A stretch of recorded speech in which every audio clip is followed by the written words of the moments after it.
ഡേറ്റിൻ്റെ കാര്യത്തിൽ ചെറിയൊരു കൺഫ്യൂഷൻ വന്നൊരു കേക്കായിരുന്നു കേട്ടോ ഇത്. നമുക്ക് കേക്കിന് ഓർഡർ കിട്ടുന്നത് ബഹ്റൈനാട്ടോ. ഓഗസ്റ്റ് 4-ാം തീയതി രാവിലെ എഴുന്നേറ്റ ടൈമിൽ ഞാൻ ജസ്റ്റ് ഫോൺ നോക്കിയപ്പോഴാണ് ഉണ്ണേൻ്റെ മെസ്സേജ് കാണുന്നത്. പക്ഷേ നാളത്തേക്ക് ഒരു കേക്ക് വേണം, കേക്ക് ഏതായാലും കുഴപ്പമില്ല, അനിയൻ്റെ കുഞ്ഞിൻ്റെ ബർത്ത്ഡേ ആണ്, വൈകിട്ട് വീട്ടിലേക്ക് കൊടുത്തേക്കണേ എന്നായിരുന്നു ആ ഒരു മെസ്സേജ്. അപ്പോൾ എൻ്റെ കൺഫ്യൂഷൻ എന്ന് വെച്ച് കഴിഞ്ഞാൽ രാത്രിയിലോ മറ്റോ ആണ് ഉണ്ണിയാണ് മെസ്സേജ് അയച്ചിട്ടിരുന്നത്. ഞാൻ മെസ്സേജ് കാണുന്നത് രാവിലെയുമാണ്. ഉണ്ണിയാണ് ഉദ്ദേശിച്ച ബർത്ത്ഡേ ഇന്നാണോ നാളെയാണോ എന്നായിരുന്നു എൻ്റെ ഒരു കൺഫ്യൂഷൻ. അപ്പോൾ പിന്നീടാണ് ഞാൻ ആലോചിച്ചത്, ബഹറിലാണെങ്കിൽ 2.5 മണിക്കൂർ ബാക്കിലോട്ടാണ് ടൈം വരുന്നത്. അപ്പോൾ അതുകൊണ്ട് തന്നെ ഇന്ന് തന്നെ ആണോ ബർത്ത്ഡേ അതോ നാളെയാണോ ബർത്ത്ഡേ എന്നുള്ള കാര്യത്തിൽ നല്ല കൺഫ്യൂഷൻ ഉണ്ടായിരുന്നു.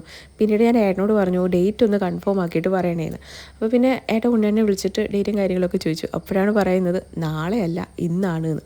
പിന്നെ വേറൊന്നും നോക്കിയില്ല, വേഗം തന്നെ കേക്കിൻ്റെ കാര്യങ്ങളിലോട്ടൊക്കെ കടന്നു. അപ്പോൾ കേക്ക് 1 kg നട്ടിപ്പബിൾ ആയിരുന്നു കേട്ടോ. അപ്പോൾ ഒരു മോളും കൂടെ ആയതുകൊണ്ട് ചെറിയൊരു തീമും കാര്യങ്ങളൊക്കെ സെറ്റ് ചെയ്തിട്ടുണ്ടായിരുന്നു കേട്ടോ. ചെറിയൊരു മരമാണ് ഉദ്ദേശിച്ചത്, അത് അവസാനം വരച്ച് വന്നപ്പോഴത്തേക്ക് ഇതുപോലായി കേട്ടോ. അപ്പോൾ ഈ ഒരു കേക്കിൻ്റെ വിശേഷങ്ങൾ ഇതൊക്കെയായിരുന്നു. വീഡിയോ ഇഷ്ടപ്പെട്ടിട്ടുണ്ടെങ്കിൽ കമൻറ്റ് ചെയ്യാൻ മറക്കണ്ട കേട്ടോ. നമുക്കടുത്തൊരു അടിപൊളി വീഡിയോ ആയിട്ട് കാണാം. ടാറ്റാ.